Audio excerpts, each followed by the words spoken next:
analizando. Para el modelo de Ising es un modelo teórico que además tiene una solución exacta. La transición de fase ocurre en un solo punto, en un punto. La temperatura crítica es un punto y solo en ese punto vas a ver que la varianza se va a volver infinita, que el sesgo también se va a volver infinito y la kurtosis. Pero en el mundo real lo que tenemos es que medimos sistemas que están limitados a una cierta región. No es un sistema que ocurre en todo el tiempo. Entonces, la transición de fase ocurre en una región específica, como aquí lo estamos viendo. Entonces, depende mucho del sistema que estás analizando, si es una región crítica o es un punto crítico, y depende de con qué lo estás midiendo. Ah, ok, muchas gracias. Sí.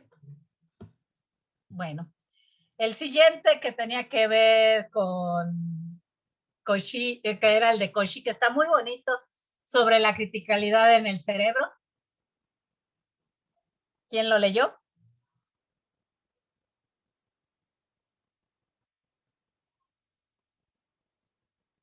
Sí. ¿Quién? ¿Nadie? ¿No les gustó el de Cauchy?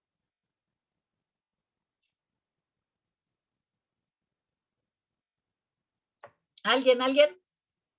No. Bueno, este lindo artículo que les recomiendo que le echen un ojo, sobre todo a aquellos a los que les gusta las neurociencias, lo que nos decía es que podemos nosotros modelar como puntos críticos también el comportamiento del cerebro. Y entonces hay tres tipos de sistemas. Tenemos un sistema que puede tener multiestabilidad, o sea, podemos tener señales en el cerebro que están asociadas con mantener la estabilidad de ciertos órganos o con mantener la estabilidad de ciertas funciones cognitivas que ya han sido muy aprendidas. Por ejemplo, un joven que ha sido entrenado desde pequeño, desde niño, a tocar un instrumento musical o a hacer un deporte en específico. Hace actividades y la respuesta ya las oscilaciones que se van a ver en su cerebro van a ser multiestables, o sea, él ya va a estar entrenado para tener ciertas respuestas en ciertas regiones específicas y aprender o apagar las neuronas en una cierta configuración específica. Entonces, podemos tener sistemas que van a tener una respuesta multiestable, o sea, va a tener diferentes puntos de estabilidad y la señal va a fluctuar alrededor de dichos puntos. Podemos tener sistemas que no son multiestables, sino que en realidad son metaestables. ¿Qué quiere decir con eso? Que podemos estar en un estado cognitivo, en otro estado que esté un poquito a diferentes intensidades y en otro que esté un poco más abajo. Y que el sistema esté oscilando entre estos tres estados y repita la situación de manera periódica. Por ejemplo, cuando estamos en etapas de sueño y lo que estamos midiendo es la actividad de las ondas de una región específica del cerebro. Lo que vamos a ver va a ser una transición entre diferentes estados de sueño de diferentes profundidades y estas etapas de sueño van a estar en diferentes estadios, nuestras respuestas cerebrales, la intensidad de ellas y estas respuestas que van a estar caracterizadas en estos estadios, además se van a repetir cíclicamente. Por ejemplo, cuando estamos durmiendo, cada 90 minutos aproximadamente completamos una fase de sueño y regresamos de nuevo a un sueño ligero, un sueño más profundo y a un sueño que está totalmente imposible de despertarlo a uno. Entonces, todo este sistema metaestable lo podemos caracterizar analizando cuáles son las señales que estamos viendo en él y lo que vamos a tener va a ser que van a tener señales de tipo que el histograma, si yo traje el histograma de la señal, va a tener colas muy largas y va a tener una caída drástica hacia un lado. En el sistema multiestable, la duración de la señal, del impulso, simplemente va a caer como función del tiempo drásticamente. Y en un punto crítico, que es en el que normalmente operan todos los procesos cognitivos del cerebro, ¿qué es lo que tenemos? Lo que tenemos es que el cerebro está oscilando alrededor de ciertas fases, pero estas están siguiendo sobre un envolvente que no necesariamente es periódica, que no se repite en estados metaestables, que no se repite en estados multiestables y mucho menos el sistema es periódico. Es un punto de balance entre todos en el cual estamos oscilando, pero que lo más interesante es que si vemos la probabilidad de estar en él, sigue una relación invariante de escala, sigue un comportamiento fractal. Y esto es lo que permite que toda la información, que todo el proceso te transmita de la manera más óptima y más eficiente. Entonces, este artículo, aquellos que se lo brincaron, pero que su pasión es las neurociencias, les pido que le echen un ojito, les va a gustar mucho. Esta transición que habla es de lo que conoce en el texto pone de como bifurcación. Exactamente, que habla sobre las bifurcaciones que tiene el sistema. ¿Ok? Entonces, se los recomiendo, traten de echarle un ojito, no dejen que se lo coma el perro, por favor. Y bueno, el último que es uno de mis favoritos, si no mi favorito, sobre comportamiento. ¿Por qué es mi favorito? Porque es un estudio muy bien hecho, muy reciente, pero muy bien hecho, que nos habla que el comportamiento necesita variabilidad neuronal. Aunque se los he dicho mucho de que la homeostasis es justo este balance entre ser rígido y tener fluctuaciones, ser variable, que estás justo en eso, en la literatura, por desgracia, no se ha explorado totalmente la variabilidad cerebral. Todavía es un tema que no se utiliza tanto, que la gente trata de ignorarla. Si ven fluctuaciones, dicen eso es ruido y lo quitan. Y en realidad esa es parte importantísima del sistema homeostático. ¿Alguien lo leyó? ¿Alguien nos lo cuenta? Yo, doctora, yo lo leí. Ah, perfecto. Está muy bonito. A ver, Vero, presume ese artículo que a mí me parece uno de los más divertidos de los que les he mandado ahorita. Sí, la verdad me llamó mucho la atención el título y bueno, sí lo revisé. El artículo es muy bueno. Habla inicialmente, bueno, nos da una introducción acerca de cómo los animales humanos y no humanos se adaptan al entorno, ¿no? Y que el comportamiento de alguna manera es maleable con base en todos aquellos estímulos y perturbaciones de nuestro entorno. Lo que intenta el artículo es reunir evidencia para comprender las relaciones que hay entre el cerebro y la conducta y esa variabilidad de la actividad neuronal desde un nivel inter e intraindividual. También abona que hay diferentes formas de alguna manera de medir esta variabilidad neuronal y enuncia, bueno, detalla más bien que son tres, que son la varianza, la frecuencia y la medida basada en la teoría de la información, llamada como entropía. Y bueno, cada una de ellas las detalla ya de manera precisa, de que cómo a través de estas medidas podemos evaluar esta variabilidad neuronal, ¿no?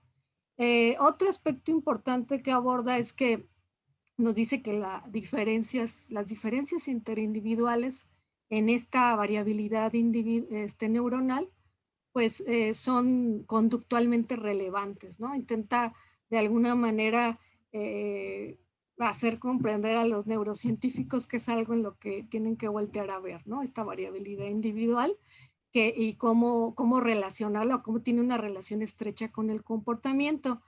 También nos habla que esta variabilidad neuronal pues incluso puede fluctuar con el tiempo dentro de los mismos individuos. Entonces, pues bueno, sí, como vemos es dinámica por donde la queramos ver. Y algo que me encantó muchísimo del artículo es que nos dice que la variabilidad o estas fluctuaciones de la variabilidad neuronal pueden estar dadas por diferentes factores. ¿Cuáles de ellos, mismos que también detallan, nos habla de los estados de alerta o el famosísimo arousal, que también pues está relacionado estrechamente con la variabilidad neuronal, la complejidad de los sentidos, de cómo ingresa la información a través de nuestros sentidos. Por otro lado también describe que es importante o tiene relación esta variabilidad neuronal con la excitación, ¿no? La excitación que sucede entre la comunicación neuronal. Y otra que me parece bastante interesante, que tiene una relación estrecha con las demandas de orden superior del entorno, ¿no? De lo que estamos viviendo, de lo que está sucediendo. Entonces, hay muchos factores que impactan directamente en esta variabilidad o las fluctuaciones de la misma. Otra parte importante por ahí que mencionan, grosso modo, es que esta variabilidad neuronal, pues ya se sabe, está dada por diferentes mecanismos neuronales, en este caso a nivel de neurotransmisión. Estábamos hablando de la actividad noradrenérgica o la actividad dopaminérgica, y bueno, entre otras cosas por ahí menciona, son de los que ahorita tengo a la mano. Y finalmente, pues bueno, cierra diciendo que es importante que esto que de alguna manera ha estado un tanto subestimado, esta variabilidad con relación al comportamiento, y que es importante pues lidiar con la posibilidad de que surja el comportamiento debido a la variabilidad neuronal. Entonces, pues hace una reflexión final en que los neurocientíficos deberían voltear a ver digamos, este fenómeno para estudiarlo y correlacionarlo con el comportamiento per se. Eso sería de forma general. Gracias, doctora. No, muchas gracias a ti, Vero. Muy buen resumen. Y bueno, yo inclusive me atrevería a irme un pasito más allá del grupo de Washke y decir que inclusive no nada más los neurocientíficos, sino también todos los fisiólogos y todos los médicos en general deben de tomar en cuenta que la homeostasis es un fenómeno dinámico, que no es una instantánea, que tomar una instantánea no es suficiente para poder detectar que algo está pasando en el organismo. Tenemos que tratar de entender estos fenómenos que son dinámicos y tenemos que no olvidarnos de que cada individuo tiene una fluctuación o variabilidad propia de todos sus parámetros fisiológicos y que esas fluctuaciones son las que nos permiten tener el control homeostático del cuerpo humano. Que estas fluctuaciones no son ruido, no es algo que se deba desechar, sino que en realidad, gracias a ellas, el sistema está controlado.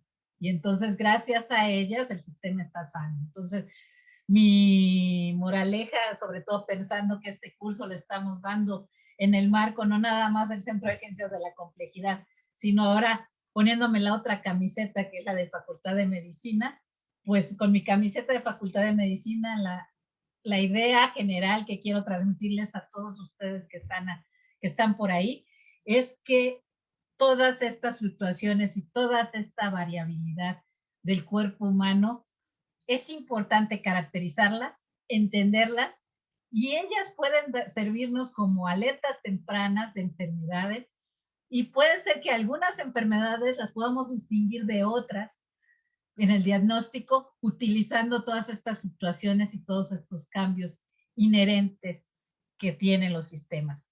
Recuerden, no somos constantes, no somos todo el tiempo rígidos, no tenemos una respuesta homogénea en todas nuestras variables, no hay ninguna variable fisiológica que se mantenga constante todo el tiempo, en todos los instantes.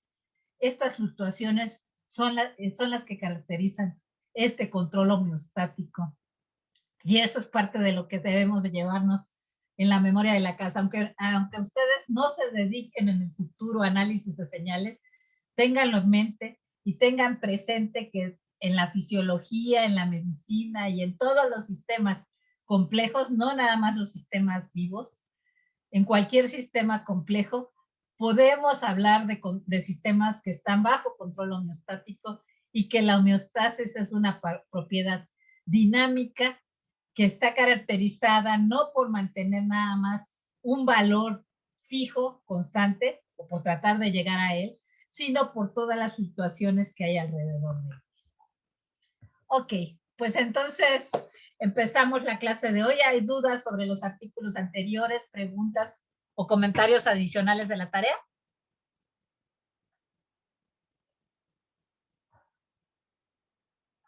¿Alguna pregunta extra de la tarea? Doctora, yo tengo una pregunta. Sí, claro que sí, Mateo. Con respecto al artículo del medio, al de las, bueno, justo el del que hablaron de las bifurcaciones, Sí. ¿y hay alguna manera en el que uno pueda evaluar cuándo se produce un punto crítico a partir de una serie de tiempo? ¿Hay algún método? ¿Qué es lo que si te fijas en estas gráficas es muy fácil de verlo? ¿Cómo se ve el punto crítico comparado con nosotros? Fíjate bien en cómo estamos viendo las series de tiempo. Si nosotros nos fijamos directamente en la amplitud como función del tiempo, lo que vemos son oscilaciones alrededor de un valor constante. De repente que en realidad transita entre dos estadios, no más, simplemente lo que pasa es que cambia la línea basal, pero sigue oscilando alrededor de ese punto de línea basal. Y luego regresa al otro, pero está manteniéndose con un valor constante a lo largo del tiempo. Entonces, si yo veo la serie del tiempo que tiene una tendencia muy, muy definida, pues yo lo que estoy esperando es que en realidad lo que tengo es una variable que su máxima probabilidad es que se mantenga constante. Y eso lo que me está diciendo es que es un sistema que es más bien determinista. Si yo quiero saber cuál es el valor de la serie la próxima semana, va a ser el mismo que tengo esta semana. Por ejemplo, suponte que lo que tú quieres medir es cuál es la probabilidad, cómo es que voy a encontrar yo la temperatura corporal de un sujeto sano a las 10 de la mañana. Si tú lo mides, el valor va a fluctuar muy poco, alrededor de 37 grados centígrados y está sano. Si yo lo mido mañana a las 10 de la mañana, ese sujeto va a seguir teniendo una temperatura de 37 grados centígrados con pocas fluctuaciones alrededor de ese punto. Eso quiere decir que yo puedo determinar de manera muy clara, a partir de su serie de tiempo, que tengo una variable que está en un estado que puede ser multiestable o estable. ¿Qué pasa cuando yo mido un punto crítico, cuando estoy en un punto crítico? Porque lo que vaya a haber son fluctuaciones que si yo las trazo a lo largo del tiempo, nunca se va a repetir el mismo valor previo. Voy a tener este aleteo que estoy viendo, estas fluctuaciones alrededor del valor, pero que no oscilan alrededor de un solo punto. Si yo tratara de encontrar aquí un punto constante, las fluctuaciones alrededor de ese punto son enormes y además esto está fluctuando como función del tiempo. No hay ese punto. Si yo trazo la transformada de Fourier, que vamos a ver más adelante en el curso, de estos datos, ¿qué es lo que voy a encontrar? Voy a encontrar una línea que va a tener un comportamiento que va a ser invariante de escala, que va a ser una línea a lo largo del tiempo que va a decaer. Y que la pendiente de esa línea, además, vamos a determinar que es del tipo 1 entre F, 1 entre la frecuencia. Y entonces, viendo la transformada de Fourier, que es alrededor de esta como una línea, yo te voy a poder decir, mira, ese comportamiento es más característico de un punto crítico que de un punto de metastabilidad. Otra forma de medirlo, trazo la serie de tiempo de la señal contra la señal trasladada una unidad. Por ejemplo, mido el ritmo cardíaco y mido el ritmo cardíaco en el punto siguiente. A eso se le llama diagrama de Poincaré. En el eje X pones el ritmo cardíaco, en el instante T, y en el eje Y pones el ritmo cardíaco en el instante T más 1. ¿Qué es lo que encuentras? Cuando haces esas gráficas, si lo que tú estás graficando es un reloj suizo, pues ¿qué es lo que va a pasar? Que el valor en el instante T más 1 va a ser exactamente el mismo que el valor en el instante anterior. Entonces todos los valores van a estar sobre una línea a 45 grados. Entonces una línea te va a caracterizar un sistema que es totalmente correlacionado. Todos los puntos tienen que ver con todos los puntos. Ahora suponte que no quieres trazar eso, sino que quieres trazar cuál es el valor de lanzar una moneda que no está cargada, que es una monedita muy bonita. Entonces lanzas tu moneda y la pones a lanzar y vas contando cuántos soles y cuántas águilas van saliendo en tu moneda.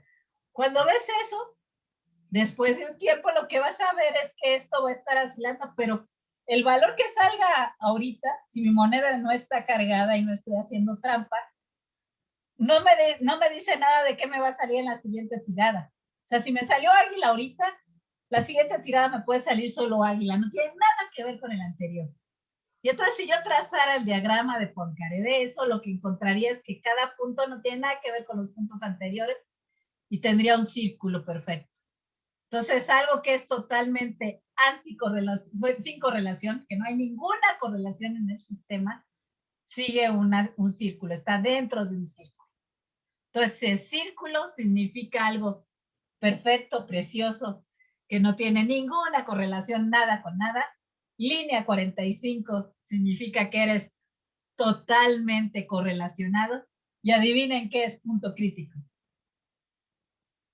Que no es una línea, ni es un círculo perfecto que hay entre los dos. Pues una elipse.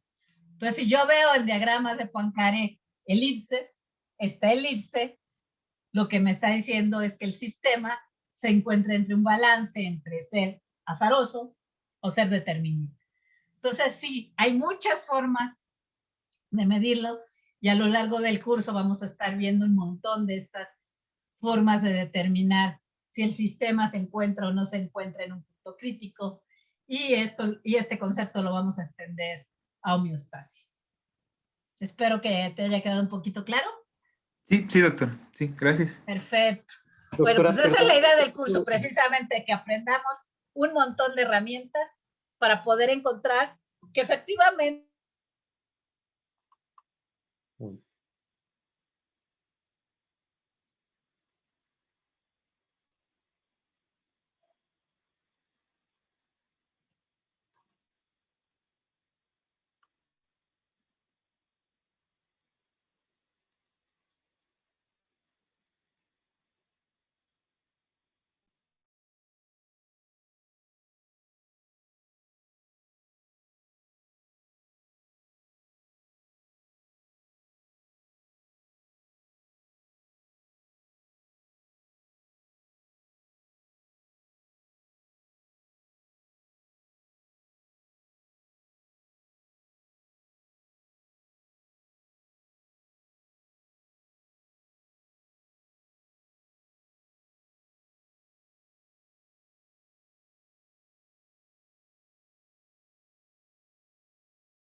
Hola a todos, ¿ya me escuchan y ya me ven? ¿Nuevamente? Ya. Sí, Ya, okay. doctora. Listo. No me quiere el internet, perdonen, ¿eh? Ahí sí, no dependemos demasiado de la tecnología para estas clases. Ahora sí, ¿ya ven mi pantalla? Ya está cargando. Ya. Ok, perdón por la interrupción, pero no estuvo en mis manos. Creo que había alguna pregunta por ahí de Antonio antes de que me fuera.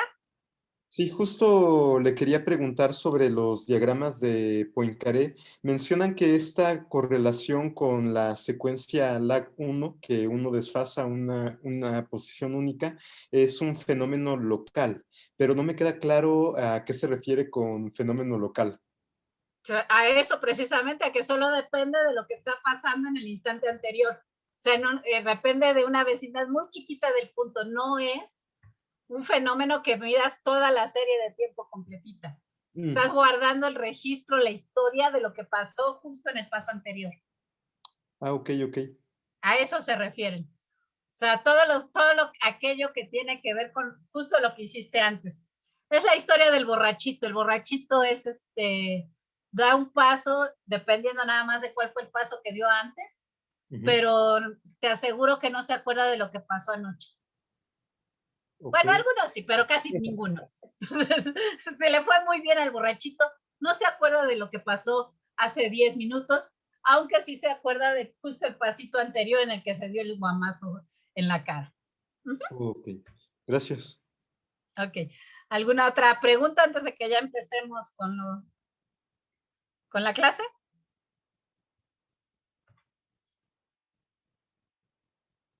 ¿Preguntas?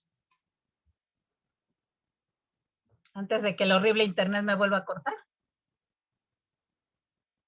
No, bueno, pues entonces vamos a dedicarnos hoy empezamos con homeostasis y vamos a ver qué tanto podemos ver también luego de modelos.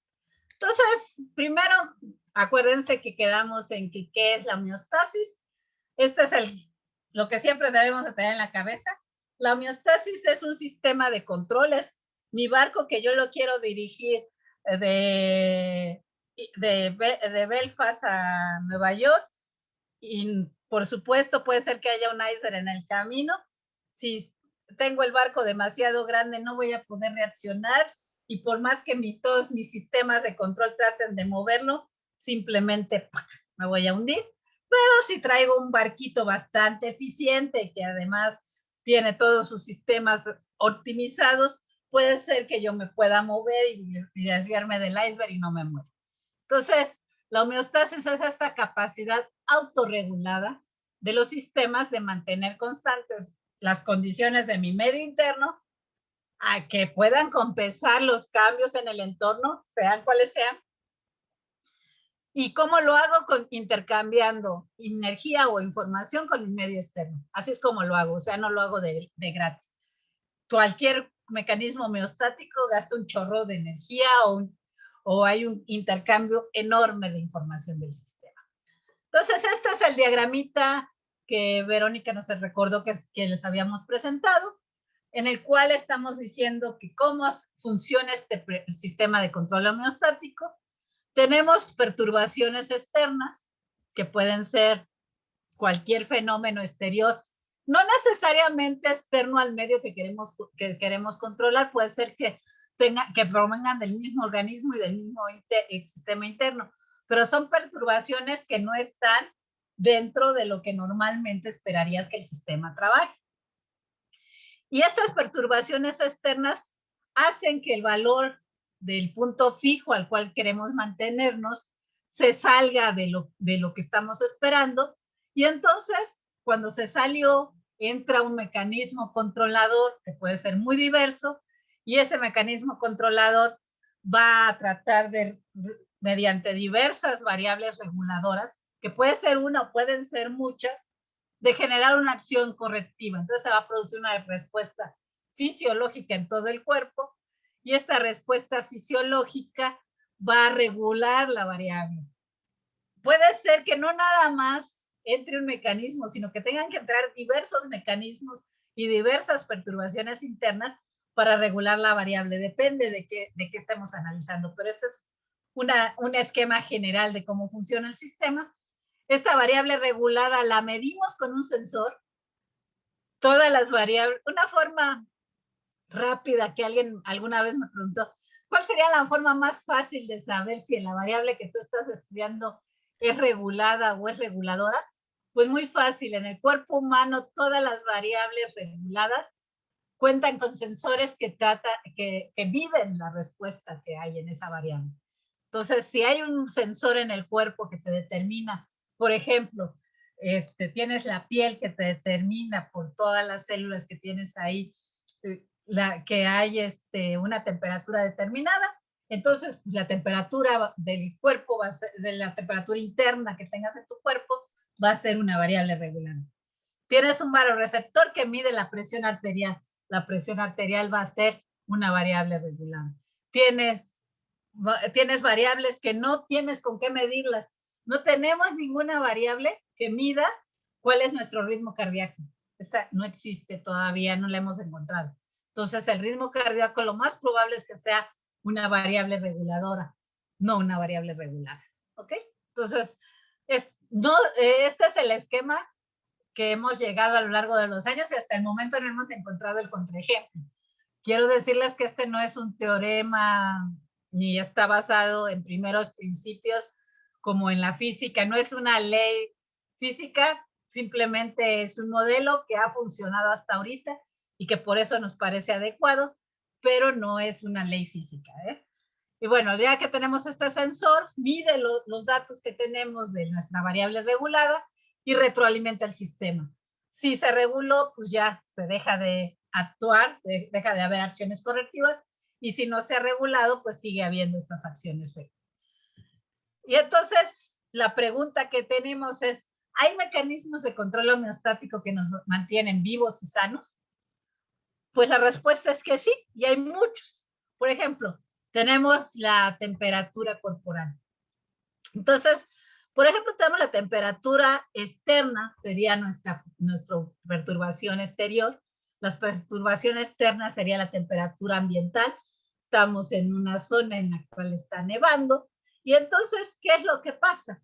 ¿Qué es lo que pasa en el organismo que se acciona ante esa temperatura baja en el medio ambiente? Todo un mecanismo de control homeostático. ¿Qué es lo que pasa? Tenemos que tener en realidad la temperatura interna un punto fijo de 37 grados centígrados. Entonces tenemos un montón de sistemas en el cuerpo humano que están formados primordialmente por casi todas nuestras células que nos permiten determinar cuál es la temperatura que tiene el cuerpo humano. Y entonces la temperatura de nuestro cuerpo está muy rico, alrededor de 37 grados centígrados. A lo más, en un organismo sano, tiene fluctuaciones de alrededor de 1 grado, no más allá. O sea, realmente hay fluctuaciones, pero si yo estoy midiendo con un termómetro de estos de mercurio, ay, perdón, ya no se puede porque está prohibido el mercurio en México. Bueno, si pudiera medir como antes lo hacíamos con nuestros termómetros de mercurio, la temperatura de mi cuerpecito, me daría cuenta que la temperatura de mi cuerpo es 37 grados y el termómetro de mercurio no me podría decir con mayor precisión si estas fluctuaciones no las alcanza a ver porque son muy chiquitas. Pero si ahora mido la temperatura de mi cuerpo con un termómetro como un termochrome button que mide décimas de grado y se coloca en la muñeca de la piel, o la puedo poner aquí cerca de mi carótida, o lo puedo poner a un lado, o todavía mejor, si yo me tomo una de estas pastillitas que mide la presión arterial, que no son más que unas pastillas que adentro tienen un termómetro, y este termómetro también mide milésimas de grados centígrados. Puedo medir cómo es la temperatura en todo mi cuerpo mientras la pastilla se va digiriendo y hasta que sale. O sea, todo el tiempo que tarda en el cuerpo humano se va generando esta señal. Y entonces ahí sí veo las fluctuaciones, no nada más temporales, inclusive veo las fluctuaciones espaciales que hay en todo mi cuerpo de temperatura. Entonces, bueno, con un aparato de esos puedo medir la temperatura como función del tiempo, y entonces mido la señal. En realidad, nuestro cuerpo es tan inteligente como el de la pastillita, y entonces lo que yo estoy midiendo en mi cuerpo es por todos los receptores de la piel, efectivamente, cuál es la temperatura que tengo. Estos receptores mandan las señales a mi cerebro, primordialmente con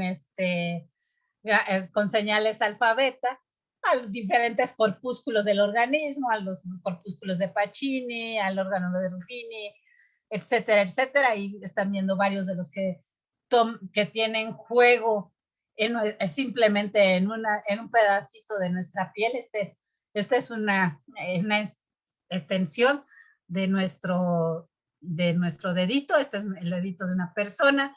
Sacamos una microscopía de este cachito y entonces vemos todo este sistema de células. Dentro de estas células tenemos todos estos órganos que mandan señales alfa y beta al sistema controlador, que en este caso es nuestro cerebro, y entonces el cerebro da un montón de instrucciones para regular la temperatura.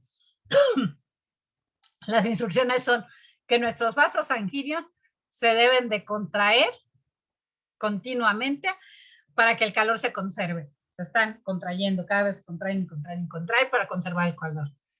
Que nuestras zonas sudoríparas se deben de quedar quietas, no deben de secretar fluido. Que se nos debe de poner la piel chinita, con la piel de gallina, que debemos empezar a temblar, o sea, nuestro cuerpo empieza a temblar porque hay una contracción muscular. ¿Qué es lo que hace esta contracción muscular? Pues cualquier movimiento, todos lo sabemos, genera calor. Y entonces esas contracciones musculares absorben el poco calor que hay en el exterior y se genera calor propio, y entonces yo ya no sudo, no disipo calor. Entonces, eso hace que mi cuerpo se caliente. Entonces, si se fijaron, fueron un montón de respuestas fisiológicas para hacer esta acción correctiva, y tenemos una variable regulada. O sea, la temperatura interna de mi piel es esta línea verde que estamos viendo aquí, y esta es la que yo quiero mantener alrededor de 37 grados centígrados. Pero todas estas variables, todas estas respuestas fisiológicas, ¿cómo las puedo medir?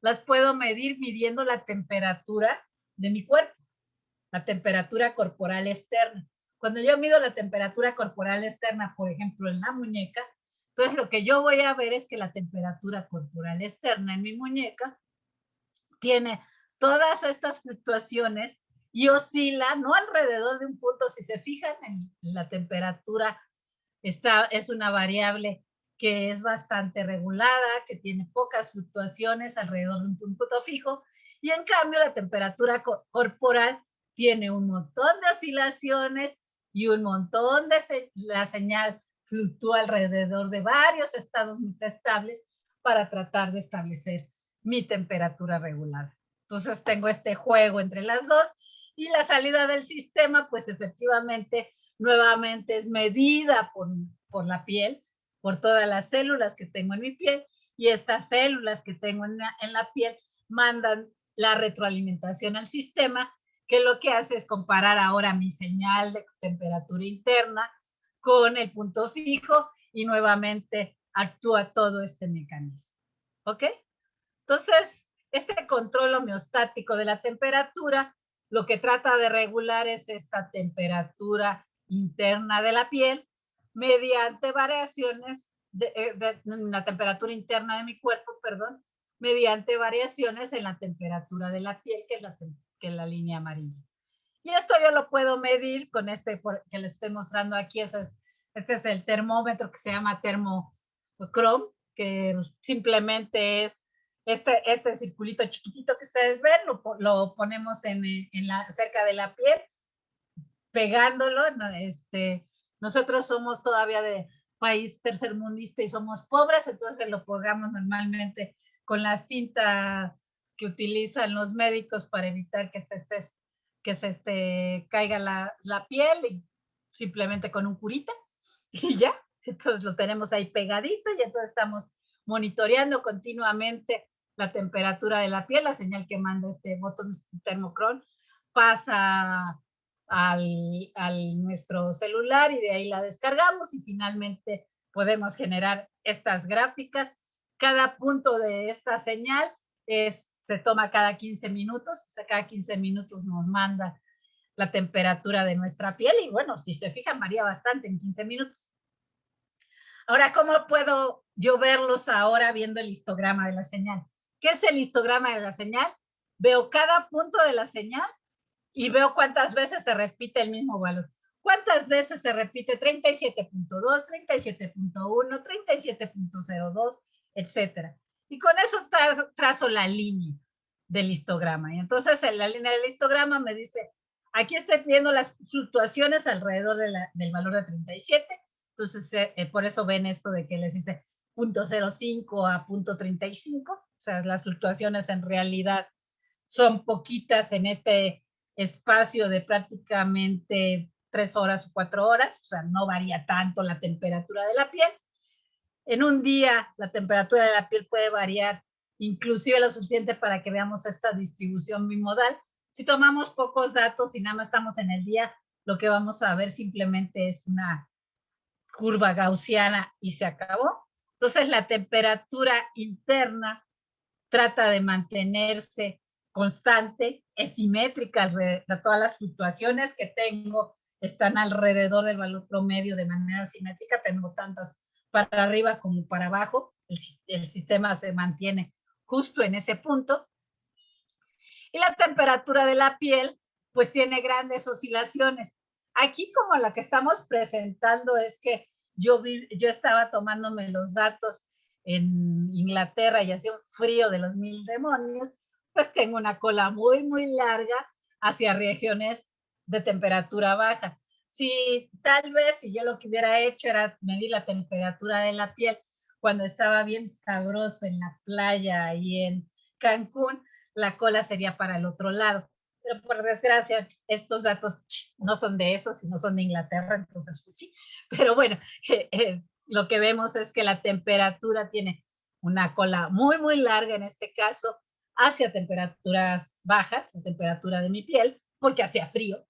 Y entonces lo que vemos es que la señal está mucho más aplanada, no es simétrica, no es para nada gaussiana, y esto refleja además que tiene un ancho muy grande, todas estas fluctuaciones que estaba haciendo mi pobre cuerpecito para mantener mi rica temperatura interna a 37 grados.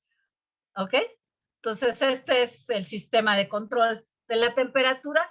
El sistema de control de la temperatura tiene ciclos circadianos. En las mujeres tiene muy claramente un ciclo menstrual.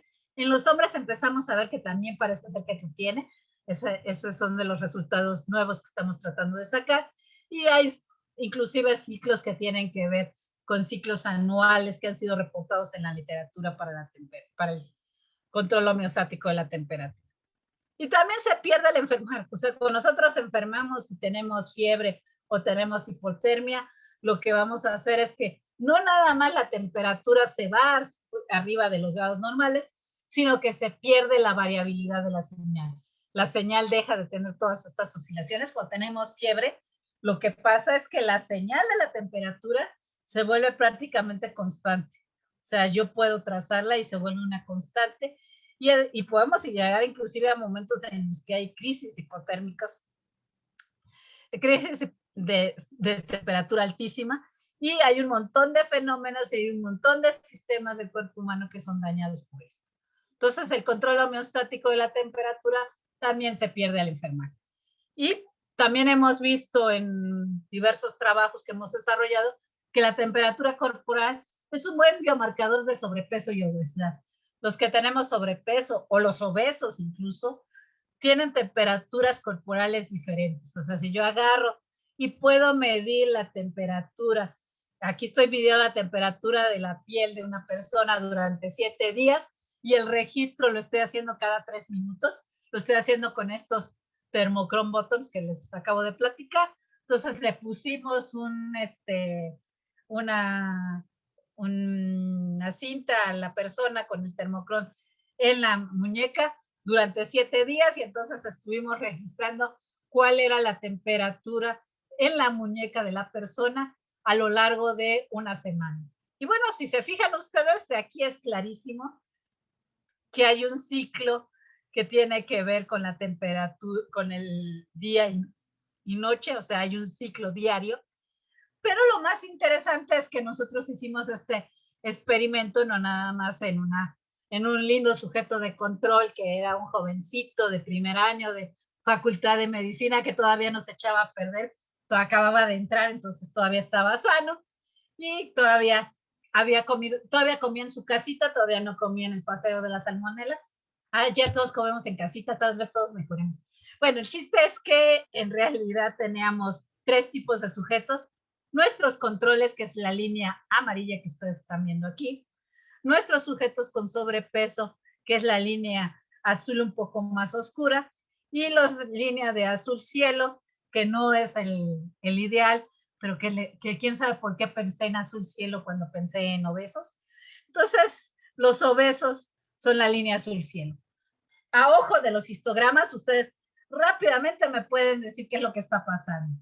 Que la señal de la temperatura corporal externa pasa de ser primero en los sujetos de control con una alta variabilidad a volverse poco variable conforme nos ponemos más gorditos. Entre más engordamos, más poco fluctuaciones tiene esta variable de temperatura corporal.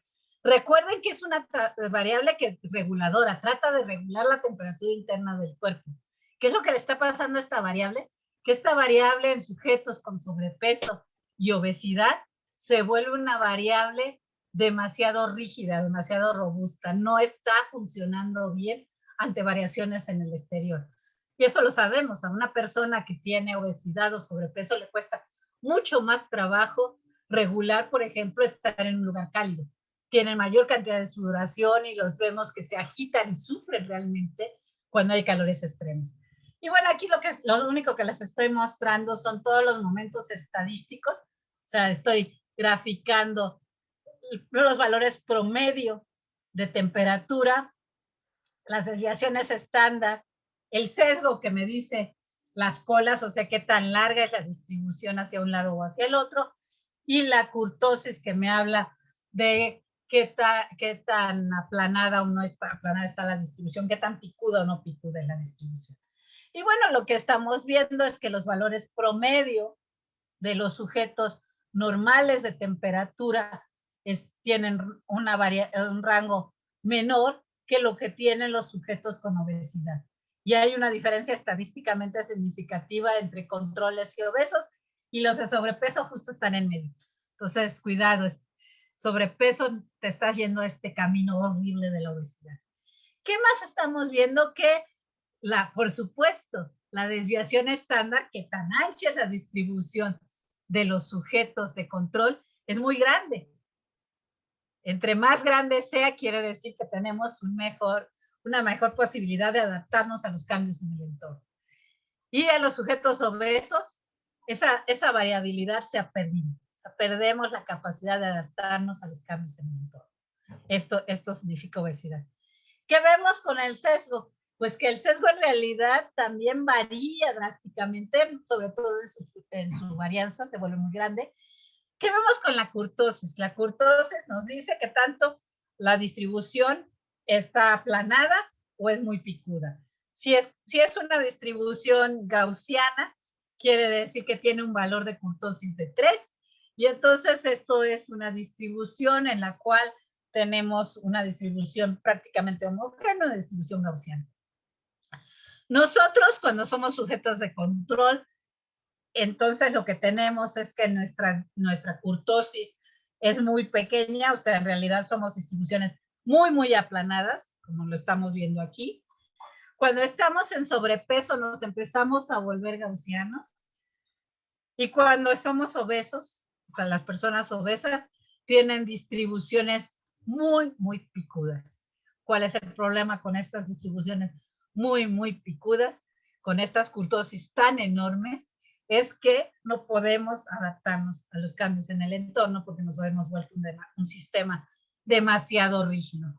La temperatura se mantiene muy constante todo el tiempo y no puede fluctuar para poder compensar los estímulos del entorno. ¿Preguntas, dudas sobre esta homeostasis de la temperatura? Yo, doctor. Sí, adelante. Bueno, esta diferencia, ¿sí me escuchan? Sí, te oigo bien, Gabriel. Esta diferencia en la forma de la distribución, o sea, ¿se podría explicar como por la relación de superficie que está expuesta al ambiente o no? O si es un efecto solamente interno. No, tiene que ver con la cantidad de superficie que está expuesta al ambiente, que efectivamente es diferente, pero también tiene que ver con procesos internos. Las personas que tienen obesidad extrema también tienen problemas en los vasos sanguíneos. Se vuelven de más. La acumulación de grasa no nada más es en la piel, sino también es dentro de los vasos. Es por eso que que tienen mayor propensión a tener ataques cardíacos. Entonces, los vasos también están llenos de grasa y entonces también engruesan y entonces pierden la facilidad de poderse dilatar y contraer. Si se fijan, uno de los mecanismos primordiales que tenemos para controlar temperatura es vasoconstricción y vasodilatación. Y ese mecanismo está dañado en las personas que tienen obesidad. Entonces, entre más obeso eres, menos posibilidades tienen tus arterias y tus venas de vasoconstreñirse y vasodilatarse. Y entonces pierdes esa probabilidad. Luego también las señales se transmiten a una velocidad menor porque viajan en un medio que tiene una densidad mayor. La grasa tiene una densidad mayor y entonces, como las señales eléctricas que manda todos los estímulos de nuestra piel para decir cuál es la temperatura que están sensando, tarda más en llegar, también la respuesta del organismo se vuelve más lenta, porque el estímulo está siendo sensado, pero no está siendo sensado a una velocidad tan rápida. Bueno, se sensa, pero no llega al controlador con la misma velocidad que llegaba en una situación normal. Entonces, también tenemos problemas de que cuando tienes mucha grasa en el organismo, mucha de esa grasa ocupa espacio que ocupaba el agua. Y entonces, por ejemplo, ya no puedes sudar la misma cantidad sin tener que hacer un esfuerzo o un gasto energético mayor. Entonces, tus glándulas sudoríparas tienen mayor problema para generar agua. Y entonces, si tú estás en calor, pues vas a tener menos posibilidades de generar el agua suficiente para poder solventar la temperatura externa. Y cuando empiezas a sudar, el problema es que sudas de más, porque ya tu cuerpo tampoco puede regresar a los niveles normales. Entonces, si te fijas, lo que pasa es que son múltiples mecanismos. Aquí yo estoy midiendo simplemente una variable que refleja la acción de todos estos mecanismos, pero no es un mecanismo único. Sí. Y ahí, bueno, tengo otra pregunta, pero... Sí, claro. Es sobre las variables las variables de control. Sí. Normalmente pensamos que el cerebro pues controla todo, ¿no? Pero, y sí, supongo que en la temperatura sí, o también. No todo. O bueno, o sea, tenemos respuestas de un sistema nervioso autónomo y tenemos de un sistema nervioso central. Hay muchas partes de nuestro organismo que sus respuestas dependen de un sistema nervioso autónomo y también hay muchas respuestas de homeostasis que tienen que ver con sistemas de control que no son un cerebro dirigiendo la orquesta, sino que tienen que ver, por ejemplo, con las hormigas que les mostraba la vez pasada construyendo el puente. Ese también es un sistema homeostático en el cual estamos construyendo, en el cual se está tratando de solventar la homeostasis para que puedan pasar las hormigas arriba llevando el alimento. Ok. Sí, justo estaba pensando en el hambre, ¿no? O sea, el estómago al final pues va controlando al cerebro. Entonces el cerebro se vuelve también regulado, ¿no? Y todavía si fueras más del club de muchos del grupo, como conocemos, te dirían que no, que es el microbioma y que tu microbioma es la responsable de controlar qué tanto estás comiendo, de controlar tu sobrepeso, tu obesidad y por supuesto, como va a controlar eso, va a controlar la temperatura que tienes en tu cuerpo. Entonces muchos echarían la culpa también al microbioma. Claro. Sí. Recuerden, estamos hablando de sistemas complejos. ¿Qué es el punto número 1 que les enfaticé de un sistema complejo? Que tiene muchas componentes. Entonces, recuerden, hay muchas componentes involucradas en estos fenómenos. No es una sola causa, son un montón de causas las que lo originan.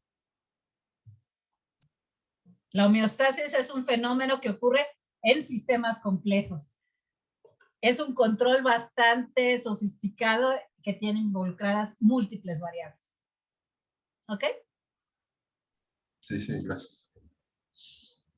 ¿Alguna otra pregunta?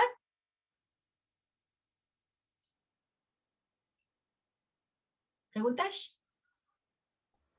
Doctora, bueno, yo tengo una pregunta, pero es un poco más general. Por ejemplo, para realizar este estudio, ¿cuánto tiempo se debe de medir, en este caso, la temperatura de los sujetos para poder hacer el análisis de series? ¿Hay algún tiempo máximo o mínimo para hacer Depende de qué quieres medir y qué es lo que estás buscando. Aquí, por ejemplo, lo que queríamos nosotros determinar era la diferencia que había en la temperatura corporal de un grupo de sujetos dependiendo de sus diferentes pesos. Y entonces lo que hicimos fue medirlos durante una semana con el relojito. Pero si, por ejemplo, lo que quieres medir es cómo fluctúa la temperatura de una mujer en un ciclo menstrual, al menos debes de haber medido un ciclo, un poco más de preferencia. Si puedes medir varios ciclos, sea un periodo de estudio de varios meses. Entonces, todo es función de cuál es tu pregunta de investigación y qué es lo que quieres medir. Por ejemplo, si lo que quiero medir es cuál es la respuesta de mi cuerpo ante el frío extremo, lo que hago es medir a una persona, a un estudiante que se haya portado mal, lo encierro en una nevera, le pongo el relojito y veo que hasta que llega la hipotermia. Cuando ya casi se muere, lo saco y entonces ahí, ¿qué te gusta? Lo tuve 15 minutos. Ya si soy un poquito más cruel, tal vez le llegue a tener ahí 20 minutos. No creo que más porque se me mueren. Entonces, función totalmente de cuál es tu pregunta de investigación. Ok, muchas gracias. También con qué mido depende de cuál es tu pregunta de investigación. O sea, si tú quieres ver si una persona tiene fiebre o no, para saber si tiene COVID o no y dejarla entrar a tu casa, que no es la mejor medida porque no todos los sujetos que tienen COVID desarrollan fiebre, pero bueno, suponiendo que todos los sujetos que tienen COVID desarrollaran fiebre y quieres decir, entra o no entra, si tiene fiebre o no tiene fiebre, pues haces una medición puntual. No necesitas una serie de tiempo.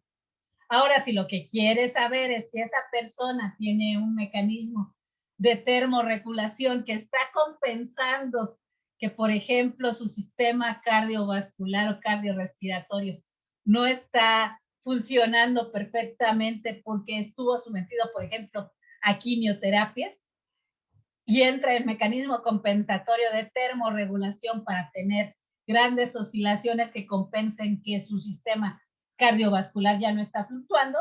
Entonces ahí tal vez las mediciones que quieres hacer sí necesitan gran precisión y quieres tener datos cada minuto. ¿Ok? También la escala temporal o si son datos puntuales, depende de qué es tu pregunta de investigación. Ok. Gracias. Bueno. Pues seguimos con homeostasis. ¿Vamos bien? Entonces ahora vamos a pasar a otro mecanismo homeostático que también hemos estudiado un montón en nuestro grupo. Este mecanismo homeostático tiene que ver con la presión arterial, con la respuesta cardiovascular. Entonces, nuevamente, ahí también tenemos un sensor. Es el sensor, es un baroreceptor que está en el seno carotidio. Entonces hay un sensor en nuestro cuerpo que mide cuál es la presión arterial que tenemos. Entonces, este sensor hace lo mismo que este aparato sofisticado de aquí, todo loco que vemos, que se llama portapress. Este aparatito nos permite determinar cuál es la presión, el pulso de presión que hay en los dedos. Y este pulso de presión que hay en los dedos depende de la presión arterial sistólica, sería la parte superior de este pulso de presión, de la presión arterial diastólica, que es la parte baja de este pulso envolvente inferior del pulso de presión, y mide también el ritmo cardíaco que marca, y podemos nosotros entonces tener simultáneamente datos de ritmo cardíaco y presión arterial. La presión arterial la medimos en milímetros de mercurio con una precisión de 0.1 milímetro de mercurio, o sea, sumamente preciso, y medimos también el ritmo cardíaco con precisiones de milisegundos, o sea, podemos nosotros saber cada milisegundo tomamos un dato.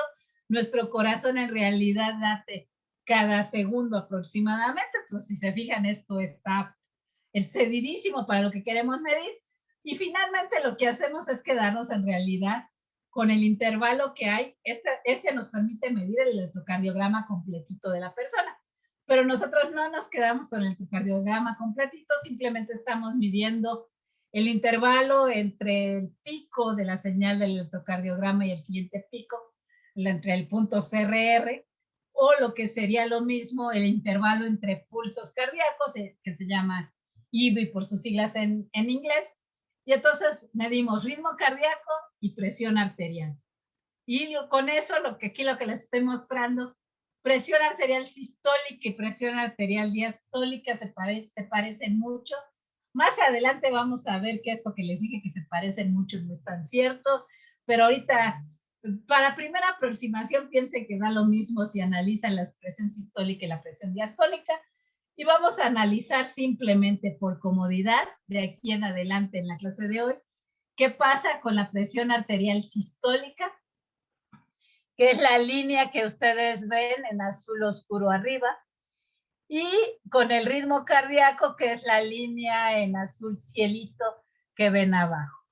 Y entonces, bueno, vemos que la presión arterial sistólica, si yo la tomara a lo largo de todo un día, o sea, si yo tuviera el aparato que les estoy mostrando colocado durante 24 horas, hay aparatos similares, uno de ellos es el Holter, que se utiliza mucho en medicina. Si yo mido la presión arterial durante 24 horas, lo que yo encuentro es que sigue una distribución como la que les muestro aquí con azul rey, que es de tipo bimodal, igual que habíamos visto antes, que tiene un ancho muy pequeño, variaciones muy pequeñas, y si se fijan es muy simétrica, o sea, si yo me fijo en el pico de la señal, tanto para un lado como para el otro, el comportamiento es prácticamente el mismo, entonces es una señal que es bimodal, muy simétrica, prácticamente es una gaussiana, o dos gaussianas superpuestas en este caso. ¿Y qué pasa con el ritmo cardíaco que aquí les presento en azul cielo? Pues el ritmo cardíaco que les estoy presentando aquí en azul cielo es una distribución que tiene una cola muy, muy larga, que tiene que ver con todas estas fluctuaciones que yo hago para regular el sistema. Es una distribución muy, muy ancha y no es para nada gaussiana. Es una distribución que es bastante aplanada si yo lo comparara con una distribución gaussiana. Entonces, es una distribución que está más relacionada con reflejar mecanismos de regulación y no una respuesta regulada que quiero yo mantener de la presión arterial. Todos los médicos que hay aquí en el salón me podrán asentir que, por supuesto, en el cuerpo humano tratamos de mantener la presión arterial lo más estable posible. Queremos que nuestra presión arterial sistólica fluctúe, pero alrededor de 120 milímetros de mercurio. No la quedemos muy alta ni muy abajo. ¿Por qué? Porque si pasa eso, tenemos un chorro de problemas. Y entonces, lo que hacemos es comparar la señal de la presión arterial con este valor de 120. El sensor, que es este sensor que está en el vasoreceptor, genera de manera muy inteligente esta señal. Esta señal se compara con la presión sistólica que debemos de tener, y esta comparación va al sistema central autónomo, no al sistema nervioso central, sino al sistema nervioso autónomo. Es una respuesta autónoma del cuerpo. ¿Qué es lo que ocurre? Que cuando nosotros tenemos la presión arterial fuera del rango de 120, entran mecanismos de vasoconstricción, vasodilatación, aumento de tasa respiratoria, mayor flujo sanguíneo y también variaciones en el ritmo cardíaco. Aquí lo que estoy viendo nada más es el reflejo de una de las tantas variables que controlan la presión arterial. Cómo estos cambios de presión van a ser controlados por variaciones que yo voy a ver en el ritmo cardíaco. Entonces, este ritmo cardíaco va a empezar a fluctuar para tratar de regular mi presión arterial. Y nuevamente tenemos este mecanismo de control homeostático. Este mecanismo de control homeostático, por supuesto, va a responder a esfuerzos. a los cambios en el entorno, como todos nuestros mecanismos. ¿Y cómo lo hace? Pues lo hace por medio de las variaciones del ritmo cardíaco que me van a tratar de mantener la presión arterial constante. Y va a depender de qué esfuerzo estemos realizando. Por ejemplo, el esfuerzo ortostático, que es simplemente paso de estar acostadito en la cama con la mano en el pecho a pararme. Aquí hicimos 5 esfuerzos diferentes. Es un artículo muy bonito que publicamos hace ya varios ayeres con el doctor Bruno Estañol, en el que lo que hacemos es que teníamos nuestra mano en el pecho, sujetos de control, sujetos sanos que no tenían ninguna enfermedad y jóvenes, hombres, como casi siempre se hacen, por desgracia, los estudios de medicina. Entonces el muchacho tenía la manita en el pecho, bajaba la mano y bueno, ¿qué es lo que veíamos? Que este simple esfuerzo de mover la mano de posición, de cambiar la mano de posición, hace que la presión arterial del sujeto, la sistólica, cambie drásticamente de estar alrededor de 100 a subir a un poco más de 120 milímetros de mercurio. Este cambio tan drástico es debido al efecto miogénico. Es una respuesta miogénica del organismo que hace que la presión arterial que tenía en el dedito cambiara drásticamente. ¿Qué pasa cuando se para el sujeto? Pues que la presión arterial también se va a ver alterada, va a aumentar, pero no tanto como el esfuerzo miogénico. Esta es la respuesta varoreceptora en la presión arterial. El cambio es realmente mínimo comparado con el cambio que hay en una respuesta miogénica. ¿Qué es lo divertido de este artículo? Es que esto lo estamos midiendo con cambios de posición. Nada más, no estoy haciendo ninguna medición invasiva del organismo. No, ¿qué hago? El sujeto que tenía la manita abajo, le decimos, sube la mano al pecho. ¿Y qué pasa? Que entra en acción la respuesta miogénica. Y la respuesta miogénica hace que baje prácticamente 20 milímetros de mercurio la presión arterial sistólica del sujeto. El simple hecho de mover la mano, de tenerla colgando, a ponerla en el pecho. Y luego le decimos al sujeto, bueno, vuélvete a acostar. ¿Y qué es lo que pasa? Que al volverse a acostar entra el efecto del varoreceptor, pero el efecto del varoreceptor, si se fijan en el cambio en la presión arterial, ya es mínimo, no es tan grande como el efecto miogénico que hemos medido aquí. Bueno, estas 5 maniobras las hicimos simultáneamente. Cada cuadrito que ven aquí se midió simultáneamente con los cuadritos de presión arterial gracias a este fabuloso aparato que se llama portapress, pero en casi todos los lugares de emergencias y terapia intensiva hay el equivalente que no se llama portapress, sino que se llama finapress, pero que hace lo mismo, monitorear presión arterial y ritmo cardíaco simultáneamente. Y bueno, aquí, ¿qué es lo que hicimos? Pues tenemos nuevamente a nuestro lindo monito que estaba, ay, ¿cómo le digo monito a nuestro pobre estudiante? Bueno, nuestro pobre estudiante que estaba muy sanito, acostado, bien cómodo en la camita, le pedimos que bajara la mano. Y si se fijan en el ritmo cardíaco, prácticamente no le pasó nada. Nuestro corazón ni se enteró de que movió la mano.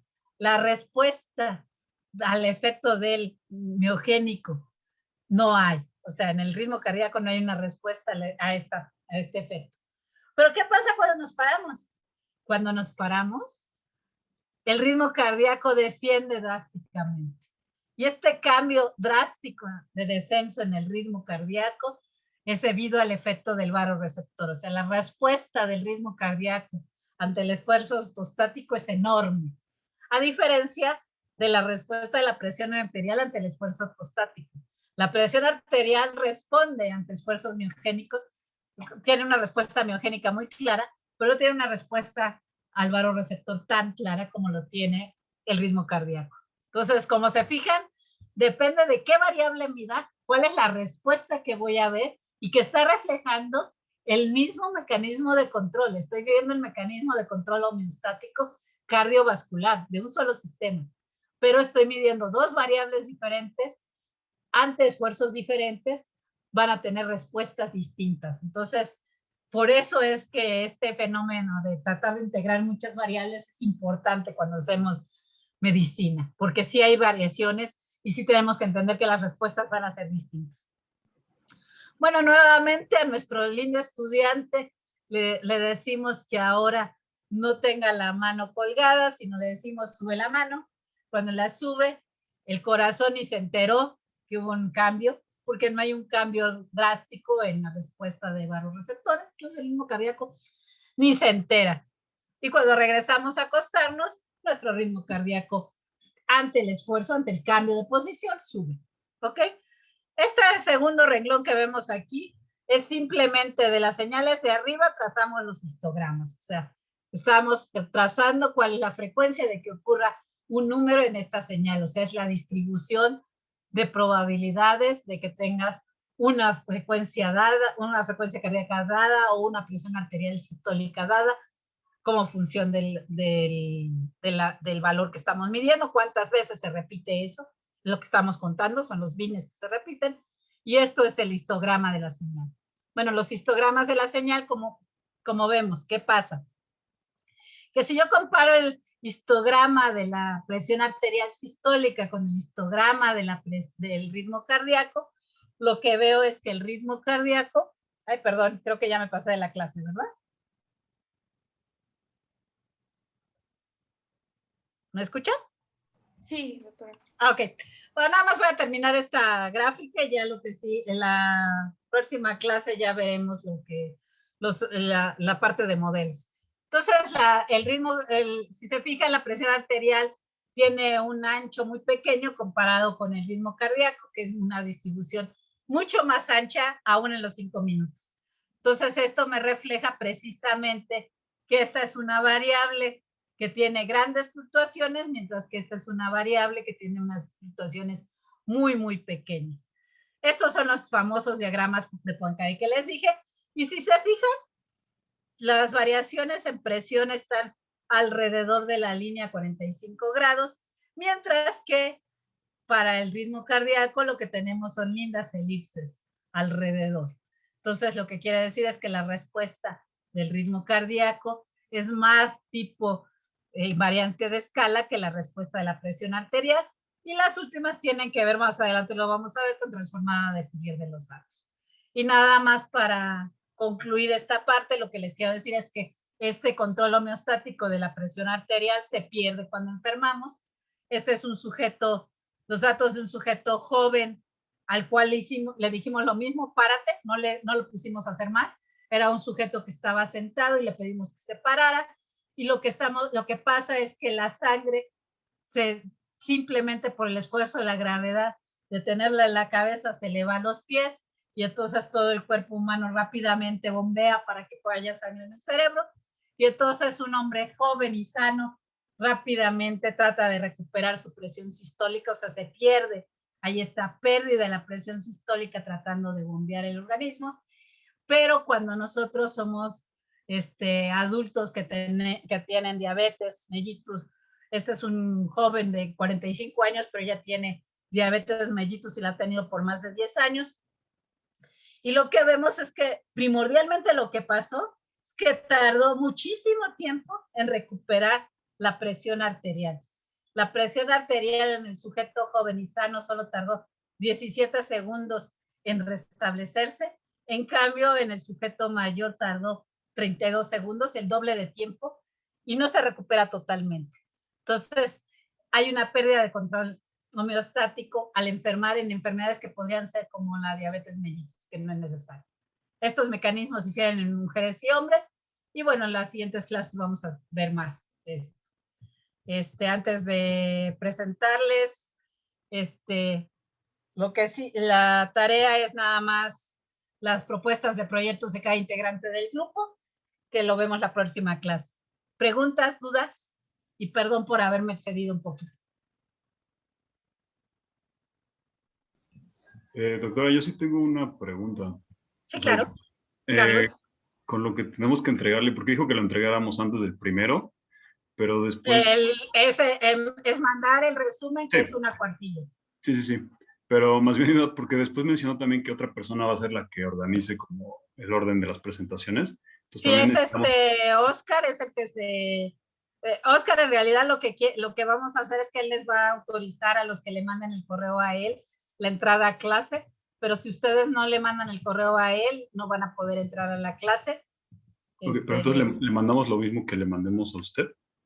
No, mándenle, con él basta que le manden el título de su presentación y okay. para que tengan el correo de ustedes y sepa que ustedes están, aquí estoy tratando de mostrarles el correo de Oscar. ¿Ya la ve la presentación? ¿Ya lo ven o sigo teniendo problemas con internet? Bueno, si no, no importa, va a subir la presentación. Sí, ¿ya la ven? ¿De todas formas? Sí, ya. Ok. Bueno, entonces se le manda a Oscar Mendoza, ¿ok? A partir de las siguientes sesiones, solo los que hayan mandado el título y presenten van a poder seguir ya como alumnos en el curso. Los que no, pues simplemente pueden ver las presentaciones después, que siempre van a estar disponibles en internet, pero si quieren estar en la clase, sí necesitan presentar un proyecto. ¿Ok? De acuerdo, muchas gracias. Perdón, doctora, ¿enviamos el título a Oscar o todo? El título a Oscar, con eso basta. Ok, gracias. Y ese en realidad nada más para que sepa quiénes son los alumnos de la clase, que Oscar esté consciente de a quienes les permite el acceso. Si ustedes no lo han mandado, no van a tener acceso a las clases. Doctora, también las personas que estamos aquí en la lista, ¿también le mandamos un correo a Oscar o nosotros ya no? No, ustedes ya no, ustedes sí son alumnos que están registrados por todos lados. Tenemos listas por todos lados de ustedes. Ok, gracias. ¿Alguna otra pregunta? Yuta.